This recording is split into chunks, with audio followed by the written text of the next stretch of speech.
guys, how you doing? Professional wrestler and professional podcaster, Cole Cabana. Thank you for listening to This Is Awesome Wrestling Show. Produced by the Cleveland Sound Radio Network. Here is the This Is Awesome Wrestling Show, hosted by Glenn Moore and Steve Guy. We are 11 days from WrestleMania 31 in San Jose, Santa Clara, as the road to WrestleMania continues right here on the This Is Awesome Wrestling Show. I am Glenn Moore, joined here by Steve Guy, the birthday boy, Steve Guy. Yay. You're 25 for the sixth time in a row or something? Yeah, 25, sixth time in a row. Also, special birthday shout out to my, I don't know what you would call it, somebody who shares the same birthday as me. There's no cool name for it. He's a friend of the show. But he is a friend of the show. He is super cool. And we were born a year apart, it turns out. Did some research here. But happy birthday, EC3, the only two-time guest thus far on This Is Awesome Wrestling Show. Also, yesterday on St. Patty's Day was the 13th anniversary of WrestleMania 18, one of the greatest matches ever, Hogan versus Rock. I was there in Toronto. That was my first ever WrestleMania. I was not there, but it was purchased for me on pay-per-view for my 18th birthday present. Nerd alert! That's awesome. All right, this is what we're going to do this week. Since WrestleMania is around the corner, and next week is the final Raw before WrestleMania, we're going to do our WrestleMania extravaganza show next week. We're going to go over the previews. It's a lot of words. The storylines. We're going to delve into it a little more in deep. So this week, since we had Kevin Owens on, and you can go back to iTunes, listen to our interview, Sasha Banks, Corey Graves, Kevin Owens. That's 3 good interviews in 1 week. Yeah. You can go pretty awesome. You can go back and listen to those. So this week we're going to give you our interview with DJ Z from TNA. This is from back from last month. Our interview with him from AIW, and AIW is having a show this Friday here in Cleveland.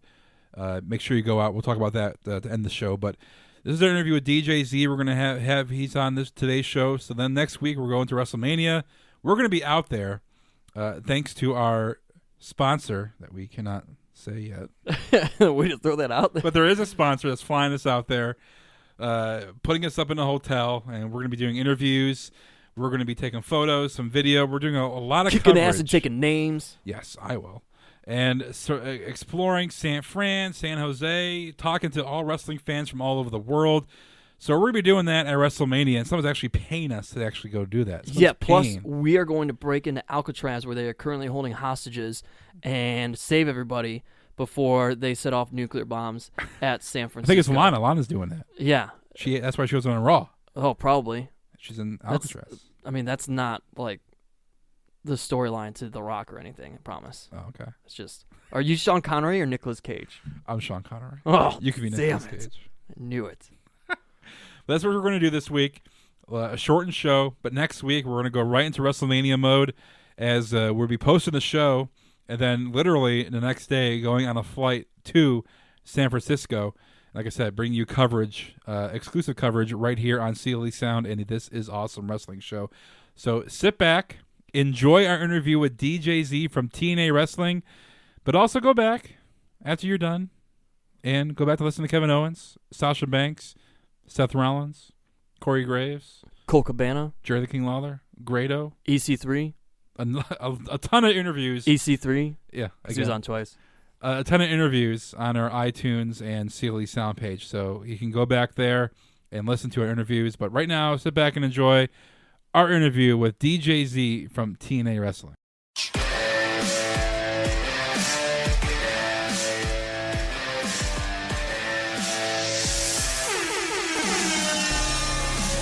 All right, we are back here. This is Awesome Wrestling Show. Steve Guy with Glenn Moore, of course, every week on CLE Sound. Check us out at clesound.com or on iTunes. And we are sitting here now with the man from TNA, DJ Z. Welcome to the show, sir. Thank you for having me. So DJ Z gets to hang out with the Bromans on TNA. We were talking before this how that came about, but I guess explain it kind of for our listeners, because it's a fun little gimmick there. Not everybody really gets to do this. You actually are a DJ. I actually am a DJ and aspiring music producer. But it's cool because I don't think anyone else has done a DJ character in the wrestling business prior to this. So it's exciting to do something that hasn't been done before. But long story short, I had been learning the craft that is DJing for a couple years. And the Bromans won the TNA World Tag Team titles at Bound for Glory 2013. The following week on Impact, they did a celebration where they had a DJ in the ring with them.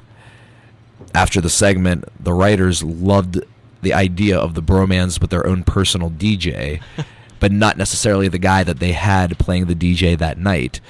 So Robbie E., a friend of mine, said, why don't we just get Zema Ion to be the DJ, because he is a real DJ and he's sitting at home doing nothing right now. So they threw me in the mix, pun intended, and yeah, the rest is history, man. We clicked right away and the character took off. Yeah, those people who say nothing ever happens for anybody just sitting around, obviously they have no idea what they're talking about. Yeah, I was very fortunate that Robbie put in the word, and fortunate that TNA let me have creative direction of the character, because I was able to bring it to life and make it my own, and I think that's helped a lot. Yeah, I mean, you it's almost like you are now part of this evolution of musical-themed characters throughout wrestling. You know, you had Disco Inferno back in the day in WCW. We went through one genre of music. Of course, a guy who familiar with TNA fans, Jeff Jarrett, always bringing about the country, and the Honky Tonk Man. Can't forget about him from old school WWE. But now in 2015, I mean, yeah, you got to bring things forward with the DJ, little EDM. Yeah, it's relevant to pop culture right now too, which is cool, because EDM has become this phenomenon in the United States just within the last few years, and there's these big music festivals popping up every summer, and artists like Skrillex and Deadmau5 are like household names. So it was the right time for this type of character, and it just fits, and wrestling often reflects pop culture, so the timing couldn't have been better for me. You can talk about having creative control over your character and having that, and you hear a lot of wrestlers, you know, especially WWE, saying, well, they want you, they come, they give you a gimmick, and then it doesn't work out, and basically it's on you because your gimmick doesn't work out and you're stuck. With TNA, how much control do you have? Do you have complete control over that? I mean, obviously you probably get help, but do you feel better with, you know, having control over your character and where you see yourself, especially going on camera? I think it might depend on the individual a little bit. I'd been with TNA for a couple years, so they trust me in a way. And basically they just said, you're a DJ, and the rest was up to me. So I had like full creative control of this character and how it would be portrayed and how it would get over. Sink or swim. If it gets over, great. That's all me. If it doesn't, that's also my fault too. So having that creative control of how this character was going to play out, it was a big help, because I knew what was hip and like what an EDM DJ in 2014 or 2015, like I know how that should be. And coming from that world legitimately, you know, that helps too, because you could tell me to play a cowboy tomorrow and I wouldn't know the first thing about that, because I'm not interested in cowboys and country music. Yeah. But you tell me to be an EDM DJ and I know completely how to do that, because that's me, you know, like that is real. It's a reflection of my real personality. Now, we talked to your partner tonight is EC3. He was on the show this past week. Now, we talked about with him about TNA being letting you to do independent indies and go out and maybe go on the weekend and make some extra money and put yourself out there, build yourself as a brand. You don't hear that from WWE because they want to own their, you know, quote unquote property. But how fortunate is that being with TNA that you're able to go out every weekend and do indies and be a part of something and build your brand? I think it's extremely important. I mean, for example, in September, we filmed our last episodes of Impact for the rest of 2014, and we weren't scheduled to film again until January. So from September to January, we had no TNA shows. Completely wide open and available to do whatever we wanted. Some guys took that as time to rest their bodies and just take a break from wrestling. But for me, that was opportunity to do more independence and travel the world. I wrestled in Japan, Mexico, and Russia, all within 4 weeks. 3 countries in 4 weeks. And I would never have had that time had we been filming stuff. But I would never have had that opportunity in general if I were with like a WWE. But TNA allows us creative freedom to do other projects and things like that. And it's cool. You get to see the world on someone else's dime. Like, doesn't get any better than that, you know? Well, plus it gives you the opportunity to do things like porn and chicken in Chicago. Right. You have to just something I was explain telling you about before we I started still filming. can't get over this thing. You have to tell people about porn and chicken. I know it has nothing to do with wrestling, but it doesn't matter. Yeah, great It's still segue, great. by the way. Yeah, thank you. There's no good segue into that. So porn and chicken, for those of you listening, feel free to YouTube this right now. Porn and Chicken is a huge party in Chicago where I currently live. It's a rave, basically, but not just any rave. It's a rave that happens every Monday night, and they play old school 70s porn on all of the TVs behind the bar, and there's a man in a chicken suit running around pouring Jameson down your throat. So it's not a scene that you would typically find at your typical Saturday top 40 nightclub. It's a very unique flavor, but they do a different theme every week too. I was telling you they did the Supreme Leader banger last week, which was a North Korea party, so everybody dressed like Kim Jong. They did a Hulkamania banger at one point. They've done the Ebola banger, the Oktoberfest banger, the Brony banger, the Basic Bitch banger. So they have a nice theme every single week that you can be a part of and dress up for. No. But it's a lot of fun.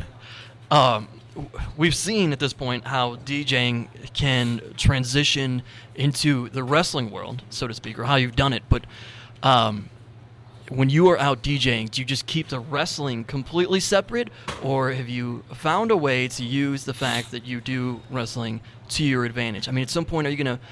It's almost like you should be having these after parties on the independent circuit. But guys, here's where we're going. The matches were great, but it's not over, man. Or they used to do like rock and wrestling all the time. Maybe you need to start doing something there. I guess if the independent wrestlers didn't have 6 to 8 hour trips home, maybe they'd be more inclined to come to my after party. But I honestly don't mix the wrestling stuff with the DJing too much. There was a part of me initially that wanted to make a name for myself in DJing without the crutch of my television personality or my wrestling background. I wanted to just work my way up like anybody else did and have no special treatment. But I've also kind of seen the other side of that argument where it's hey man, everybody's trying to fight for some way to stand out. So if you got something that stands out like a wrestling background, then use that to your advantage. So I see both sides of it. But I try not to mix the two, but I will say this. I was able to get a couple cool opportunities with DJing thanks to my wrestling background. I did an interview with DJ Mag, which is a huge magazine for electronic music, a magazine that I subscribe to. So to be in that magazine that's cool. Within a couple of years was absurd. And then I DJ'd on Sirius XM for the Shade 45 channel, and that was another big opportunity that, because of wrestling and who I am and my background, that was afforded to me. But it's at the end of the day, it is a unique story in the DJ world. This guy who's a pro wrestler on TV that is suddenly interested in electronic music and trying to make his name. That's an interesting story in that world. Yeah, well, I mean, it's an interesting story in the wrestling world, too. Yeah, no, absolutely. And it's the same way that a lot of wrestlers have this similar story where they start on the independents and work their way up and make it to the big time. The same way that we have that story in wrestling, in DJing is the story of the kid who was a teenager and loved music and sat in his bedroom and worked on music and produced and worked his way up the DJ ranks. It's the same story. So they've heard that story a million times, just like you've heard that story of the independent wrestler a million times. So to have this guy who comes from a totally different world, that story sounds a little unique, Let's say you win a major championship. Do you have some sort of ridiculous... I mean, you've been at clubs, and you've seen how things go off. Do you have some sort of ridiculous celebration that you want to happen, whether it's I don't know, bubbles or... I mean, not just your the foam, not your traditional confetti, One cool thing they've been doing in electronic music right now is they've been having these paint parties where they have these cannons that shoot paint out into the crowd.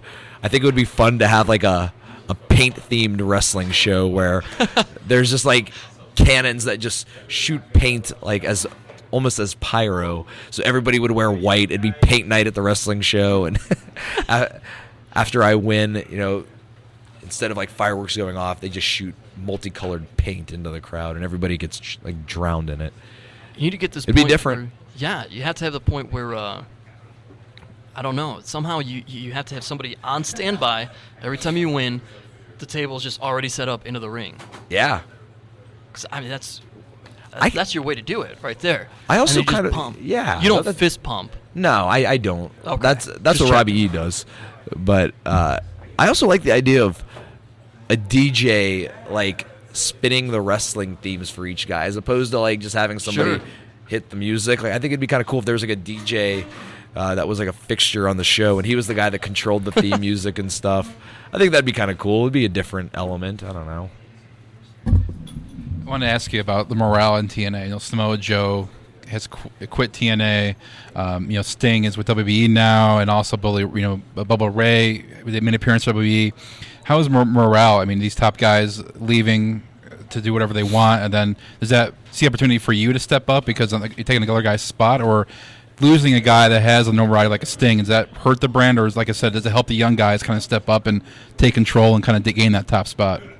Well, I mean, obviously it's hard to see these guys go just because TNA's got a very family atmosphere amongst the wrestlers in the locker room. So we grow close with all these people, and they're guys like Samoa Joe and Sting are people that we would look to for advice and guidance. To see them go, it's like, oh man, it's a bummer, but you wish them the best and wish them all the success in the world because they deserve it. They truly do. I think the guys at TNA right now look at it as just a chance to step up, and we're all hungry. The roster's pretty young, and really hungry for like top spots and opportunities, and just trying to make the brand better because TNA at times like has had a negative taste in some people's mouths. Yeah.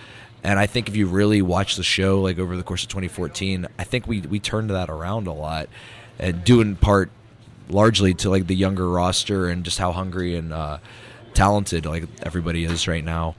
So I think we see it mostly as a chance to step up, and change some perceived ideas about TNA from the past, and make the brand like a cool thing, and try to like be the new versions of Samoa Joes and AJ Styles, and like kind of like make fans feel about us the way that those guys made fans feel, in their heyday. Right. We appreciate you coming on, man, and being a guest here. Love to have you come on again, maybe down the road a little bit longer. But enjoy the night, and good luck tonight. Awesome. Thank you guys for having me. DJ though. Ba-ba-ba-ba.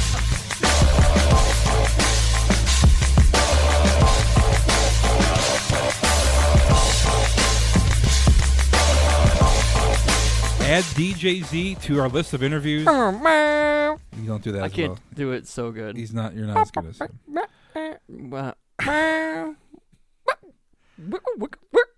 But he will be out there at WrestleMania. Yeah, he's DJing a party in Kevin San Nash's Jose. party. And Yeah, hopefully man. We'll be seeing him out there in San Jose. So this is a condensed version of the This Is Awesome Wrestling show, giving a kind of a breather since we went full go the last few weeks with interviews and analysis, and literally we're getting so many downloads on our show. And I think we can plug this. We can brag, right? That we have downloads? We should get definitely so brag that many- we have downloads. We're getting so many downloads People that listen to us. we are running out of room for our allowance of bandwidth per month, We are. and we have been told to Thanks to tone you. it down. Thanks to you subscribers and you listeners, but we appreciate it. And hopefully, I just want to say real quick, DJ Z is a super cool dude. Man, we talked to him forever before we even started recording, and I want to hang out with him, right? He's like He's one a of good those guy. bros. Just want to kick it with. He's a good guy. Hopefully, we'll see him out there at Sanderham. But like I said, we're getting so many downloads, and our interviews are going all over the dirt sheets. They're being linked out like crazy.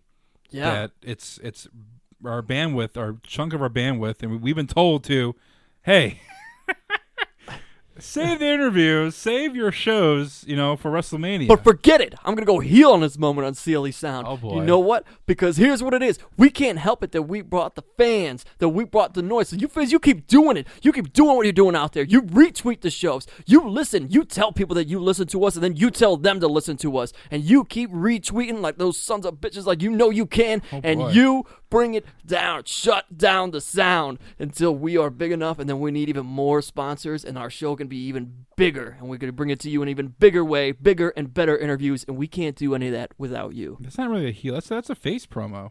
It really was, wasn't it? That's not like It's a heel towards our authority. It's like, our own authority. Probably why. Thank you, Ryan, for posting the show. Yeah. Hey, thanks, Ryan, for Thanks, hosting Ryan. the show. Thanks, Yeah. Triple H, for giving me a title shot Yeah. and storyline. That's what we're going to be doing for the next 11 days. We're counting down the WrestleMania, so stay tuned to my Twitter, to Steve's Twitter, at GlenmoreCLE. At the Steve Guy. And make sure to come out this Friday, AIW presents Gauntlet for the Gold. A lot of stuff, great matches going on. Joey Gargano, who is also on our show, is going to be there. I think Johnny's girlfriend, Candace, will be making baked goods for the show, from what I understand. hope so. From what I've seen on the Twitter. And also, you're going to have Too Cold Scorpio. You might know him as Flash Funk back in his WWF days. He's going to be there as well. So tickets are still available. AIWrestling.com is a site.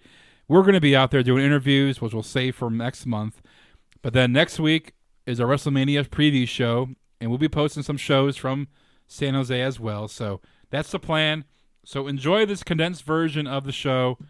Steve? Get out to AIW Wrestling. If you haven't been before, absolutely do it. If you live in the Cleveland area, anywhere within the vicinity of Northeast Ohio in general, if you're out in Youngstown, you're out west towards Sandusky, you're out in PA, Erie, I don't care. Get to the show, because there are so many big names that have been on the show and are performing right now, whether it be Ring of Honor, TNA, or WWE, all guys that have passed through an AIW ring. So even if there's not a huge name that you're looking for there, you have no idea which of these guys are going to be next calling up. Kevin Owens, just for so you know, his last match in the independent circuit, he wrestled Johnny Gargano, who will be at the show, always an AIW stable, and that was when he got signed, was the match with Johnny Gargano, so that's pretty awesome. Ethan Carter has obviously performed there. DJs that we interviewed there, but Seth Rollins has performed in an AIW ring. Daniel Bryan, Cesaro, Kevin Owens, like we said. I mean, Adrian Neville, Corey Graves. The list just goes on and on. Absolutely, check it out. So make sure if you see us, come say hi. We don't bite. We're not gonna hit you. No, we're gonna be not with a heels steel on chair you. or anything. No pictures, no autographs. Though. We're not the vigilante. We don't carry baseball bats around. No, maybe. Well, you don't. Maybe a sledgehammer. Yeah. All right, we'll talk to you guys next week. Our WrestleMania preview show, and then, like I said, we'll be at WrestleMania all weekend, and we'll be posting some shows, a lot of interviews as well, and posting a lot of photos and videos. So make sure to stay tuned to CLESound.com. Check out all the rest of the shows on the network, and we'll see you guys next week right here. Have a good night, everybody, on the sound.